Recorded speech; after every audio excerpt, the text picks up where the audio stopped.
Good afternoon, everyone. It's Louise here from Eleanor Grace with the next little stitch, which we can use for our stitch along, or it is just a lovely stitch to use.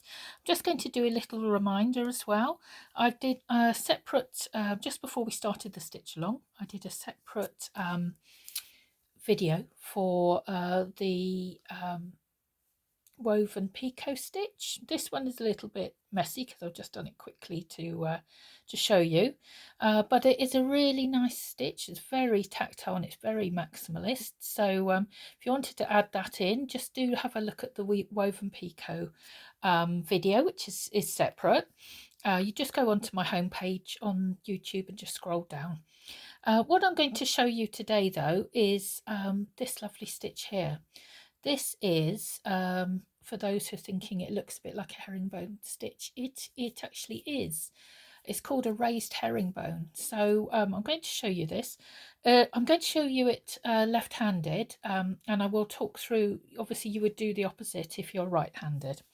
So what we're going to do is first of all have a think about our shape and how big it is. As you can see, I've done one here that's a reasonable size. Probably you don't want to go an awful lot bigger than that on your piece unless you're wanting it as a really dramatic focal point. What you do with this stitch is you start off with a little stitch at the top. Now this has to be, it doesn't want to be huge, but it wants to be big enough compared to the size of your piece. So if I show you, you also want to have a little bit of tension here on pulling through. You don't want it to be too loose because it will become a bit loose when you're doing this stitch, as you will see later.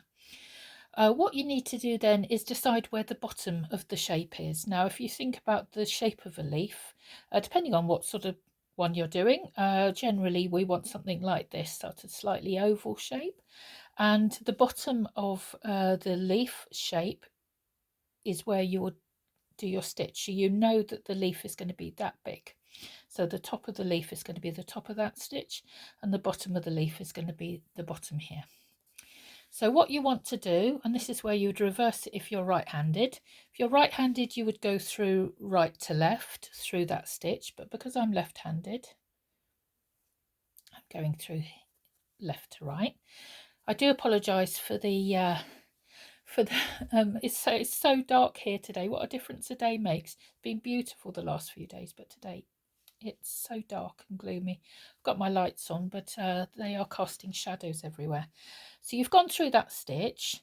Now what you want to do, again, if you were going through it from right to left, you would want to start off on the right hand side, but because I've gone through it left to right, I start off on the left hand side. Now what you want to do is come fairly close, unless you want to do one that's got very separated sort of sections to the petals, to the leaves. You want to come up quite close to the bottom, but slightly up from the bottom, and you just want to go through like that. Okay, so pull that through. So it doesn't look like it, but that's the first part of your stitch. When you start off with this, you think, oh, it doesn't look particularly great. But what makes this stitch is keeping a bit of tension on this and keeping going, because when you then go through the next stitch, the left hand, well, for me the left hand part of the stitch is where the stitch really finishes, and you get that sort of look. Then you go back through, and again you're thinking of coming up from your last position and slightly out. You've got to remember you're going to be making that sort of leaf shape, so you'll be coming outwards and then you'll be tapering in as you get up towards the top. So you just do that, and you just make sure that this loop is underneath as you're pulling through there. And that's what gives it this sort of 3D effect. It sort of pulls it on top of the piece. And then we go through. There we go. And we're moving up. So again, you just want to make sure that you're keeping the tension sort of fairly even as you're going. So I'm going to come up and outwards a little bit more.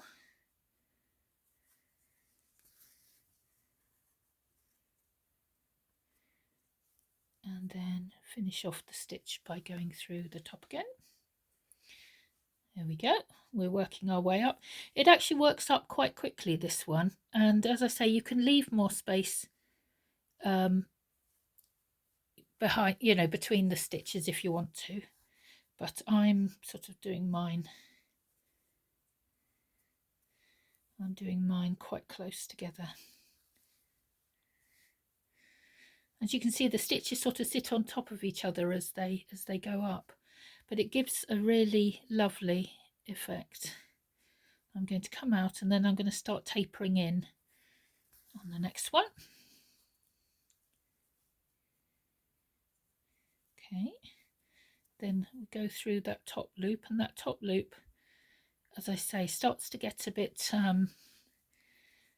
baggy as you're working up it. So I think I'm going to taper in now with the next stitch, because we have, I'm just going to pull the tension on that a little bit.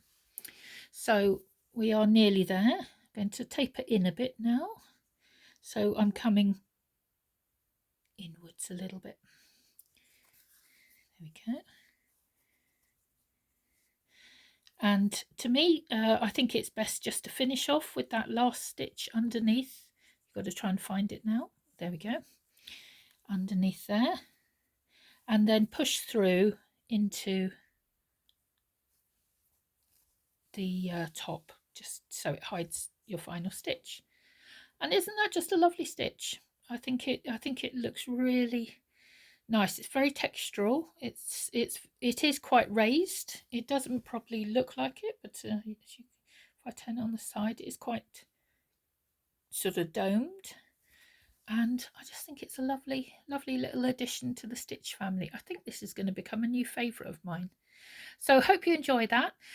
Just a quick update for members. Apologies, I was going to get a video out to you today as well. A little bit delayed because I've got something going on this week.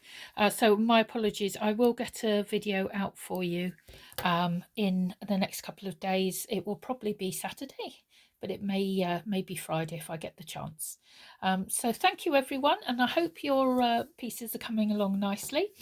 As I say, don't forget about this. This is the raised cup stitch. We've got the woven picot, which is a separate stitch as well. And now we've got a nice little addition to the stitch family, a raised herringbone stitch. So I will see you again soon. Take care, everyone. Bye.